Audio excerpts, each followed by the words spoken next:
You're listening to Quantum Revolution with Karen Curry Parker, exploring new frontiers in consciousness, science, and evolution.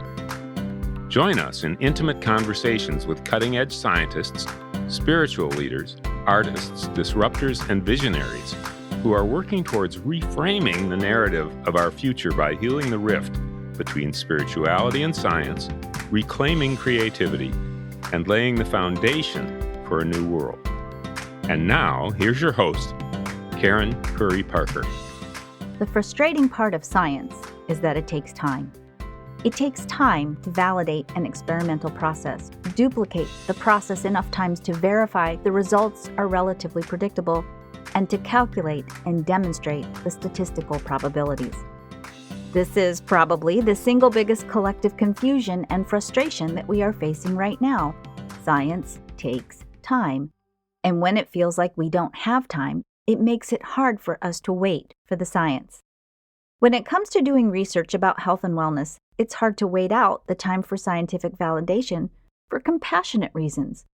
The Hippocratic Oath starts with the promise to first do no harm, but the science behind healthcare can sometimes create a dilemma.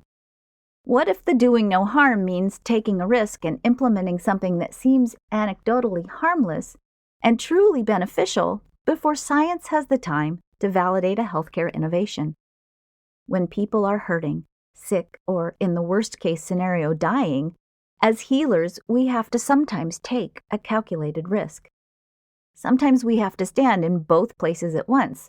We can take a calculated, intentional risk to implement a process that is seemingly beneficial with caution, inform our clients that the science behind the choice is still emerging, while we wait for the patterns to be scientifically verified and validated over time.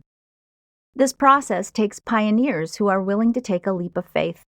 Both the practitioner and the patient have to be willing to trust that the experiment is worth trying and understand that the results are not guaranteed. But then again, with healthcare, to a certain degree, the results are never quite guaranteed. There is no one-size-fits-all approach for treating people. Only statistical probabilities that treatments will work. The decision to take a calculated risk for the sake of healing is a personal choice, provided the outcome doesn't impact the well-being of others. But collectively, we have to understand that these calculated risks, while they may end up being a Hail Mary pass on the personal level, are not scientifically valid. In today's Quantum Revolution, we're going to be talking with Dr. Peta Stapleton, who's been building a body of scientific evidence behind the emotional freedom techniques, EFT. Some of you may know it as tapping. While the practice of EFT tapping has not been around as long as acupuncture, one of the main components of EFT is the gentle tapping on those same energy lines or meridians used in acupuncture and acupressure. When combined with some current psychotherapies such as cognitive behavioral therapy and exposure therapy, this tapping yields amazing results. EFT was developed by Gary Craig in the 1990s, based on his study of work done by Roger Callahan in thought field therapy, TFT. TFT was one of the first methods in what is now called energy psychology. As Craig realized the potential of this approach, he worked to refine and simplify the techniques while maintaining positive, measurable results, an evidence-based methodology. He ultimately developed a simple yet very profound set of techniques which he made available to everyone on his website, emofree.com. Dr. Peta Stapleton is a registered clinical health psychologist and associate professor at Bond University in Australia. She embraces evidence-based and innovative techniques. Peta is a world-leading researcher in emotional freedom techniques, tapping, and led a world-first study investigating brain changes after EFT.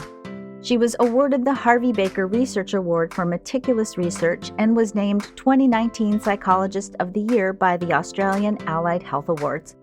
Peta has authored the book, The Science Behind Tapping, a proven stress management technique for the mind and body, which won Best Self-Help Book in 2019. Hi, welcome to Quantum Revolution. I'm Karen Curry Parker, and I'm so excited to have a very special guest with us here today. I have the privilege of having a conversation tonight with Dr. Peta Stapleton, who is the author of The Science Behind Tapping, proven stress management technique for mind and body. And part of why I have to start tonight and very quickly unpack my story with EFT and let you know why I'm so excited to have you here. So I have been using EFT since late 1999. I was actually one of the very first people trained by Gary Craig. And I stumbled across EFT in the strangest way possible because I had a 4-year-old, my youngest son at the time was 4 years old. He wasn't speaking. He'd had a really severe reaction to a vaccination around the age of 18 months and stopped talking. And we had taken him to every every therapy known to man. And in addition to not speaking, this was a child that was totally not motivated by prizes and rewards. And so we started, his father and I at the time, we started tapping with him surrogately, and because he wouldn't even let us tap with him at that time. And within 2 weeks, he went from not speaking to speaking in full sentences. Now, I'm scientifically oriented enough to go, that's interesting. I don't know if there's a cause here, but it's certainly interesting. And I started using EFT with my coaching clients. And what I found was that in a very, very, very short period of time, I was having unbelievable experiences with my clients. I was having clients who, within one round of tapping, were clearing deep aspects of trauma related to going through windshields and face first in accidents. And it was, as you know, it was really, it's a phenomenal process. At that time, I was a nurse, and there were several people in America at that time who were getting in trouble for tapping and for inappropriately touching clients. So I decided, this is so powerful. I'm going to give up my nursing license and do this, even though there's no science around this. There's nothing that says, that anyway backs this up other than my anecdotal experience. But I knew just from the amazing results that I was getting that it was worth giving this up. And so I have been tapping with people for 20 years now. And when you started putting out your science, and I knew it would come, but when you started putting out your science, I was like, oh, thank gosh, because now we can start to take this body of information out into the world. People were doing it anyway, but add that layer of credibility and bring it into the healing community and even the mainstream healing community in a brand new way. So I have to start first by just saying thank you for having the courage to take this strange tapping technique out into the world. And my first question for you is, when you first started tapping with people, what did your professional associates say? Oh, Karen, I have to laugh because the very technique we were using, I had to use on myself for that same issue. Yeah. And look, I'm probably about the same era that somewhere, parallel universe to you here in Australia, it had come into my world. We were using it with our clients in private practice. Mostly my work has been in eating disorders, so anorexia, bulimia nervosa. But we were doing it under the table because there wasn't a great body of research. And Right. we were kind of going, oh, people are going to think we're the strangers. But our clients were getting better. And so our, clients with anorexia in particular were weight restoring, not having the distress, going on to live kind of, healthy, happy lives and have babies and all sorts of things. So that feedback was getting back to the general practitioners, the MDs, and they were the first, I guess, to start to go, oh, what is it that you're doing and how does this work? And even patients trying to lose weight. So we definitely had an obesity crisis here in the country as well. So I was using tapping on myself in the early days about credibility and my professional registration, same as you. Because at that point, I kind of was in academia. We were starting some research, and I'm like, I can't actually give this up because that actually helps the whole field with what we're publishing. Right. But it was that question of what will people think? So that core belief of, what will people think? Am I good enough? Is this, we believed it. We were seeing the outcomes, but I was absolutely in this state of gratitude that I could use the technique we were exploring to clear some of those things in myself so that I didn't kind of, if you like, attract that level of kind of questioning. And that has happened. So it's quite interesting to watch, the last couple of decades where it has been quite accepted. It has not been questioned like we thought. Yes, there will always be people that doubt it or don't actually read the research and make a judgment. but that doesn't seem to touch us too much. And I do come back to, I think it's because we all did tapping on ourselves back in the day. Right? Yes. So, in your research, talk to me a little bit about when you started to look at the effects of EFT and the metrics that you used with EFT. How did you begin to really set up looking at the impact and the results of using EFT? You're right from the beginning. We did come in, and often research doesn't do this, but I guess we just decided it was needed. We did come in at a true gold standard level of research, which was to run Mm. randomized clinical trials, which is call for participants that might be our research all started in that weight loss area purely because of our crisis we were having in the country. So people come along, learn how to reduce a food craving. And over time, we predict that you might lose weight because you're not eating that food anymore or multiple foods. So that was the idea. Come into the trial, but we'll randomly allocate you. You don't get a choice. So there's not that bias. You may get tapping, but you may get a different treatment, and we'll compare those. So we did come in from that level, which is harder to do. It's stringent, it's very strict with criteria, but we felt that that probably was the best way to come in rather than maybe run little pilot or Mm. feasibility studies. And we've sort of pushed on with that ever since and compared to other gold standard treatments out there. So it was a conscious decision to do that. And were you surprised by the data that you got? Was it more effective than you thought? Less effective? Absolutely. So we actually came into this knowing that it worked out at the private practice level. Individually, colleagues and I were using it. But we came into this and went, we have no idea what's going to happen here. But, let's choose, you mentioned metrics, let's choose the questionnaires that are validated and standardized, that will give us the information about, do food cravings reduce? Does your internal sense of restraint improve? Power over food, emotional, distress responses, anxiety, depression, that kind of thing. So we chose measures that would absolutely encapsulate that had already been proven out there. But we didn't know. So what was interesting, that very first trial, was I did a little bit of a current affair program. So we just put it out to the media, and of course, people must think it's a bit curious, tapping on your face, what could this do? So they did interview us. They put it out there to the country. It actually went nationally. And we had 4,500 people Wow. respond to want to be in that trial. So we almost all fell over and had to pick ourselves up going, really? People actually want to do this? This is okay. Of course, we didn't have that many people. We didn't have the funding for them to go through, but we did have a good couple of hundred. And here's what surprised me, every single variable that we measured responded positively. And 12 months later, when we followed up those people in the trial, none of those variables had gone back to the baseline measure. So that was surprising to us because we thought we would definitely get effects on, anxiety and perhaps the food cravings, that type of thing. But every single measure, and 12 months later, they were in the same position. We've now done trials, or we've done 2-year follow up, and none of those variables, if anything, several of them keep improving over time. We were a little bit surprised at the time and kind of kept it to ourselves, pretending like, yes, this is what we thought would happen. But we really, we were on an exploratory process, because once you start running things at a group level, lots of things can impact there. And, it was group intervention as well. So everybody was there together, not doing individual personal work.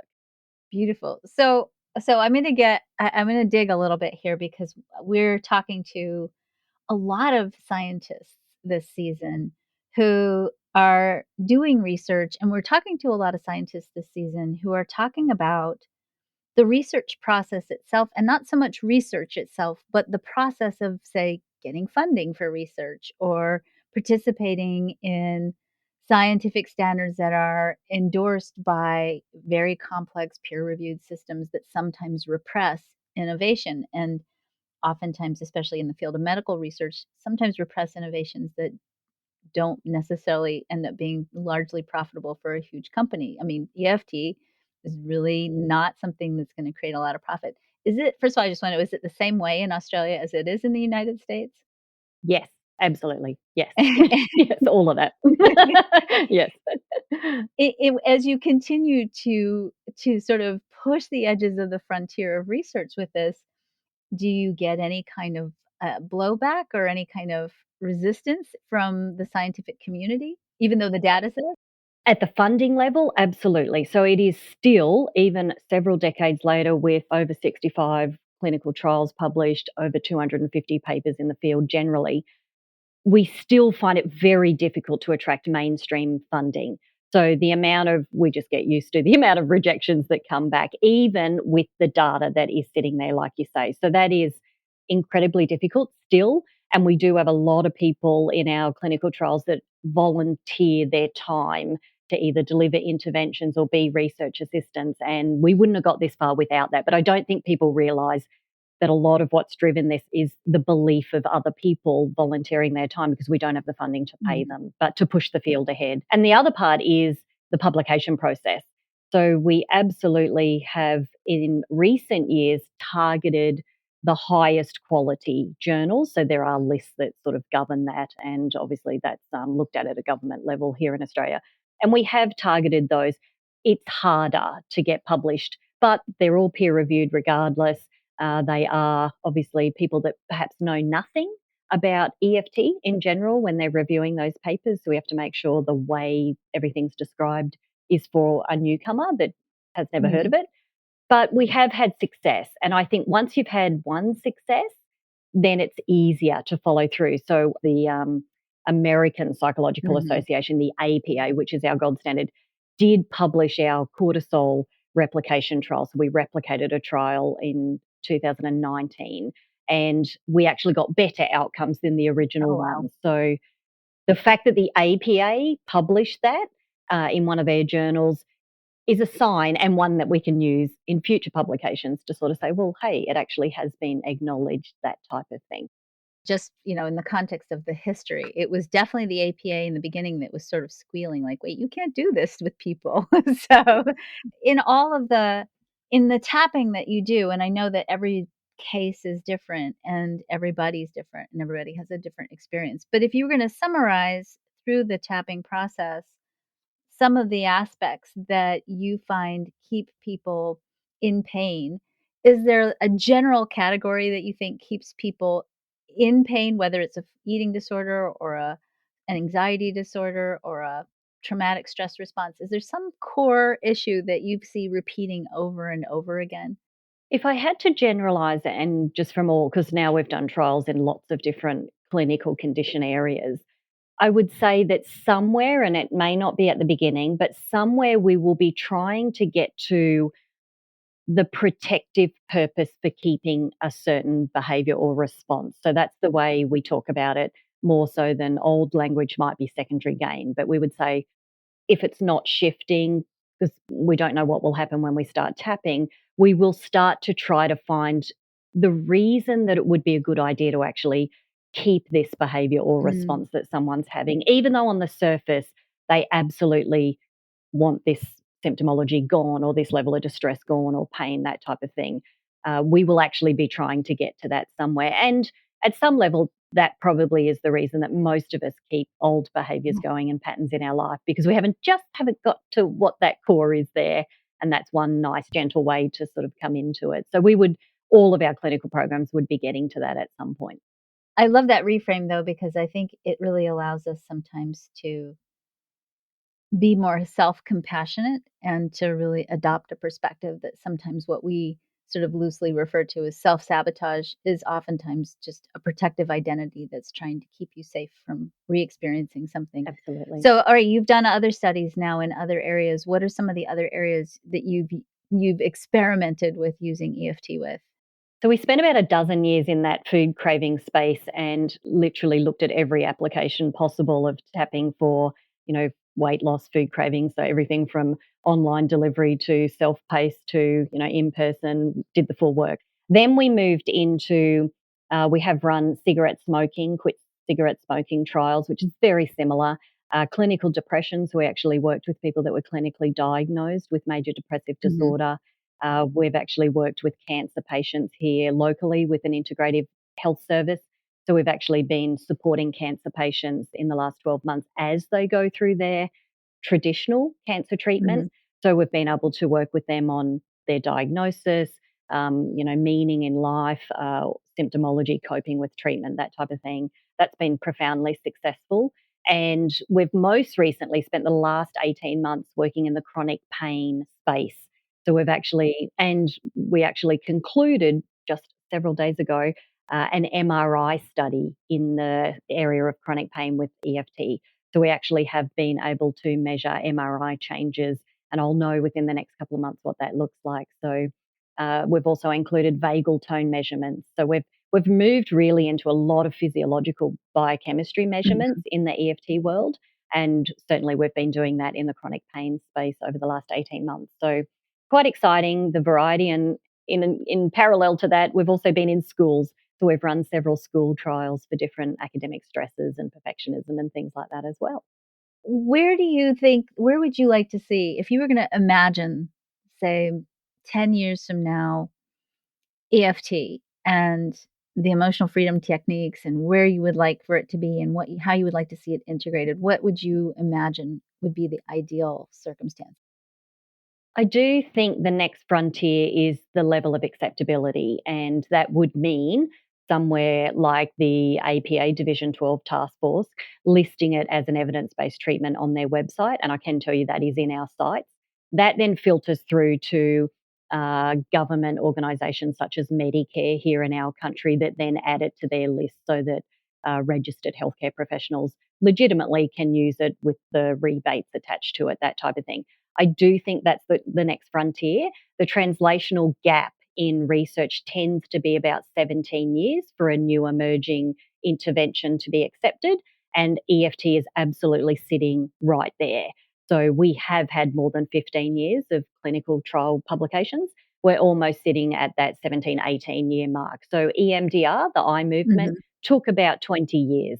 So that translational gap statistic is quite accurate, particularly in the psychotherapy field. So we are right there with that. So some of those things are certainly, so I think within 10 years, the acceptability of, the research will continue to grow, but the acceptability of EFT as an evidence-based intervention for things like post-traumatic stress disorder or anxiety or whatever it might be will absolutely just be a given. So to me, how that will translate, hopefully, is that as a technique such as meditation and mindfulness has been rolled out in schools as a acceptable practice to do instead of perhaps, time out in the responsible thinking center or whatever it might be, that EFT is included like that. So it already is there. So schools worldwide have embraced it, but that is at a individual school level decision.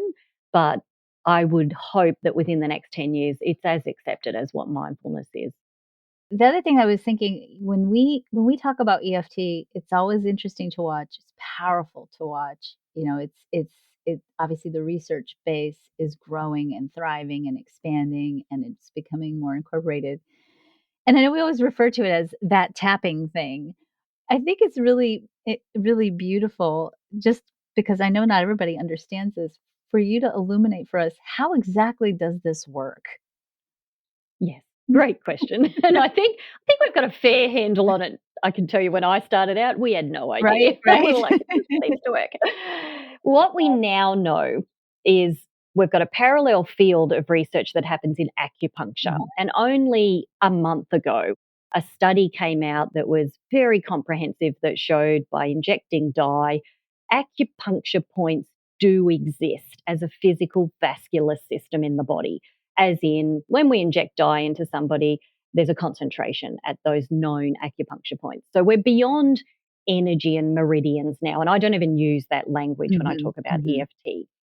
So we've got this parallel kind of research field out there.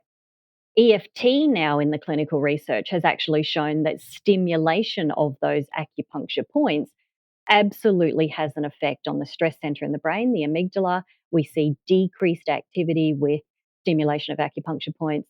We see reduction of cortisol even within an hour. Our study showed 43% on average decrease in cortisol after an hour of tapping. We see EEG changes. We now see MRI changes because we have several of those studies. So we're seeing that the stimulation of acupuncture points, whether that's somebody does like to have acupuncture, traditional needles, or the tapping technique, that it is indeed the tapping on the pressure point that's the active ingredient. So Dawson Church and I wrote a paper about, was a meta-analysis that showed what is the active ingredient. It's actually the tapping on the acupressure points more so than the words we say. So sometimes there is that question about, are you just acknowledging what's happening in that setup statement? And therefore that's giving you the shift. If you said nothing, but were in the state of the feeling and just tapped, you get the effect. So you don't actually have to say the words. It is this stimulation of a known acupuncture point. What I would hope to see the research does do are more dismantling studies. So we have had half a dozen that have been run by people not in the EFT world, where they have tapped on sham points or done breathing instead of tapping with the setup statement and things like that. And I would hope to see more quality ones of those that come out, because they are the ones that show you have to tap on the acupuncture point to get the effect. Like what you see in practice, what I see in a trial is people turn around to you 6 and 12 months later and go, I can't remember the food that I tapped on because I don't eat it anymore. I actually can't remember what food it was. Like, how does that happen? Right. So we've got now this biological body of research that shows it's very physiological what we're doing. My students will be so relieved because they're always worried about, well, what if I get the setup phrase wrong? What if I tap wrong? Tell them to throw it out. As long as they're in the state of the feeling, they'll be right. Perfect. Yes. Perfect. So what's next? What is the next big thing that you're working on in terms of your curiosity and your wonder? And what inspires you in terms of, oh, I should look at this? What inspires you? We're in the chronic pain space at the moment, and that has been driven by the fact that opioids were regulated here in Australia about the same time I think they were in the US, which created a problem. We discovered that 1 in 4 Australian adults has chronic pain, and we're like, wow, that's incredible. Now, this was pre-pandemic. What we are actually anticipating, and we're in some subacute pain trials with our federal pain process here because they include EFT in their federal pain program, which is fabulous, is we're actually predicting, I think, when the whole pandemic sort of settles and everybody is vaccinated and everyone's calmed down and everyone relaxes, that I do think we're going to see chronic illness and chronic pain actually escalate because of that immune system response. So I do think we'll stay in the chronic pain space for some time yet. And in conjunction with some of our federal services that actually include EFT, we'll be able to support more people through the processing of what they've just sort of kept a lid on during the last 18 months. That type of thing. The other part parallel to us is we are driving, myself, Dr. Dawson Church in the US, we are driving this APA Division 12 Medicare agenda. So that is what we're doing. On the back of that, we are targeting some NIH funding grants to expand. And what we are doing in association with some colleagues in the US, Stephen Porges of Polyvagal Theory is part of our team, and so is the Association for Comprehensive Energy Psychology, is we do want to continue to look at adverse childhood experiences and how that plays out in chronic illness as an adult. So that is our agenda item in line with what we're learning more and more about trauma. So for us, we'll stay in that space, but it'll be a very collaborative one moving forward with lots of US colleagues. I think that's a very powerful topic. I think we're actually talking to Dr. Eric Kulker tomorrow about that same topic. So yeah, great. I have one final question for you, and that question is really not about EFT per se as much as it is about your thought processes and how you get inspired around, oh, I'm going to study this or I'm going to go study that. You're a brilliant woman. You've got obviously a brilliant mind and a scientific mind. What goes into your creative process around thinking, I should research this or I should explore that? Where does your curiosity come in, and how does that manifest in you as a scientist? Yes, it actually happens every time I take holidays. My husband often's like, "Oh no!" So I might be sitting around a pool somewhere, or I don't know, we're driving because we typically have taken a month every year to come to the US for conferences, but that's often break time for me, and that is where my creativity will start to kind of, I guess, have time and space. So I do like to build that in, and it will be at the end of this year, even though we'll stay home locally. It's time for me. That is where my creativity, and that is where I will start to think about, take stock of where we've come from, perhaps look back, and I do set intentions every year. So I'll look back at what I wrote, see where that's at, take stock of what our research has shown, and we'll start to sort of percolate, and I will start to. So that may actually sometimes look like, oh, I think there's a book that perhaps, and last year I wrote a book, so it's not out yet, but that was part of that process, was actually wrote another book. So there is another book sitting there. But the other thing is I listen to podcasts are my jam. So I listen to lots of podcasts, but I listen to inspiring podcasts outside my field. Mm-hmm. So I listen to a female entrepreneur that just interviews business women.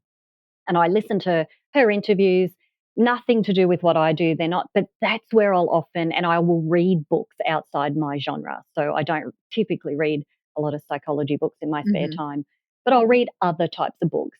And that's where somebody sort of said, if you often go to another field, you'll often get an idea that you can apply in your own. So that's often what inspires me. Well, I'll actually listen to different podcasts. You've got nothing to do with what I do and go, oh, that's a very good idea. I wonder if we could do that type of thing. So, I love that. And then the ethics committee here at university, I was like, oh, she's got another project. So, okay, what's the new book about? The new book is Tapping to Improve Memory, a practical plan for all ages. And would you believe, I'll tell you where this one came from, because people probably wonder, why did I write this book? I read a book called Moonwalking with Einstein, which I absolutely would recommend everybody read, purely out of interest. It was about a journalist who put himself through a 12-month training program and ended up winning the US Memory Championship. Oh, wow. And it's fantastic. So I read it purely because he tells lots of memory techniques in the book. And I thought, what a fabulous book. Then the ideas started to percolate, and I thought, I use tapping all the time for memory. I walk into a room and go, why did I walk into the room? And I'll just stand there and tap. I teach our students, my own at home teenagers, but my students here, if you're in an exam and you can't remember because stress is taking over the frontal lobe, just do a little bit of tapping discreetly and it will come back. And of course, those that listen apply it and it works. So I thought, oh my goodness, imagine if more people right through, and there are some published studies on tapping for people in the stages of dementia, purely for emotional regulation, but also distress for caregivers. But little ones, tapping's been applied to learn new languages, for musical instruments, learning spelling words, sight reading words, reading. So I've written a whole book about how can you apply tapping, and it's got a whole practical video program that goes with it. I know what I'm giving my husband for Christmas. Next year. He might be offended. No, we speak truth in this house. So that's perfect. Fabulous. I love that. So there I you love go. that. What a powerful topic. So, all right. So, Dr. Peta Stapleton's book, The Science of Tapping, a proven stress management technique for mind and body. This is not, by the way, a deep scientific book. This is a book that's going to give you, even if you're not a scientist, if you're just really looking for some new techniques, some new insights and thoughts on your own stress or your own protective identities that maybe are keeping you in cycles that are not yielding for you in your life the results you were hoping for. Really great and powerful body of work. And of course, her new book coming out soon, hopefully, Tapping to Improve Memory. So I will keep you all posted when that comes out. So thank you so much for joining us and for being here so early in your day. And it's been a pleasure. And again, just on a very personal level, so much deep gratitude for you for being on the frontier of science with us and doing your work. I appreciate it so deeply. Thank you. Thank you so much, Karen. There is another element of time and timing in science. Not only do we need to wait for the time for the patterns to be demonstrated as valid, we have to wait for new data to be integrated into our collective systems, such as the healthcare system or the educational system.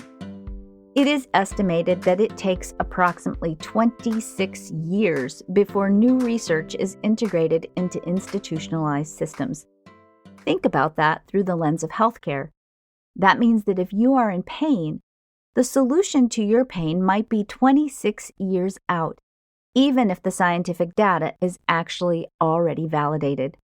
In the education system, that's more than 2 generations of students moving through the school system who do not benefit from the most current educational research, something you'll learn about in our next Quantum Revolution interview with Dr. Naomi Fisher. Science takes time. Shifting paradigms within systems seems to take even more time. This is a theme that comes up over and over again in this season of Quantum Revolution. We are seemingly resistant to change. We are seemingly uncomfortable with the new. We have somehow collectively lost our curiosity and prefer to stick with the old ways instead of embracing the possibility of something better. Conservatism is an essential part of evolution. We need people to hold back, to be judicious in the application of new data, even when the science presents new facts. Innovation without some kind of check and balance process leads to mutation that has the potential to be out of control and deleterious. We can't throw the proverbial baby out with the bathwater. To truly innovate, we must build on what we know already works.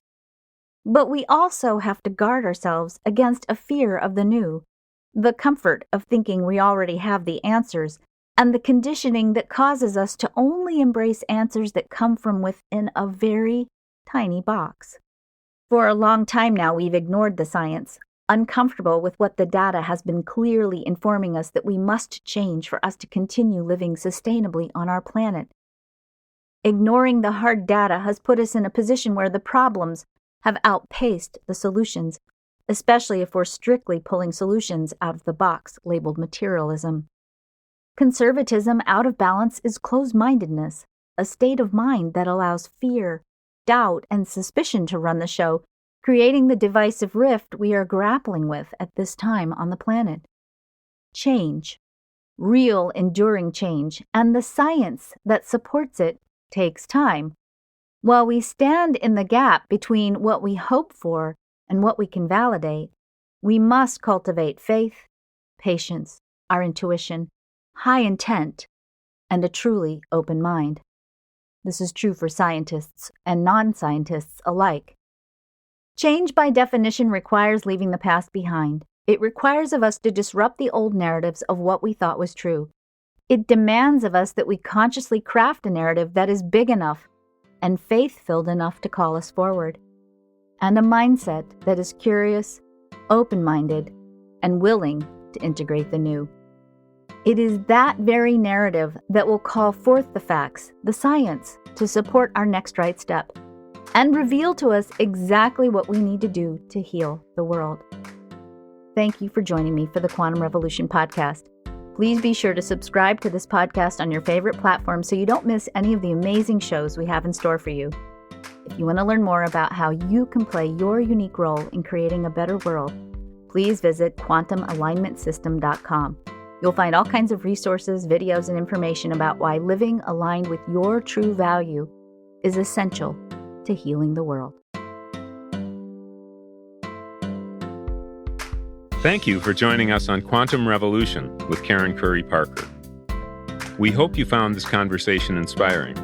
For more information on how to change your world and to hear more about our guest today, visit quantumrevolutionpodcast.com.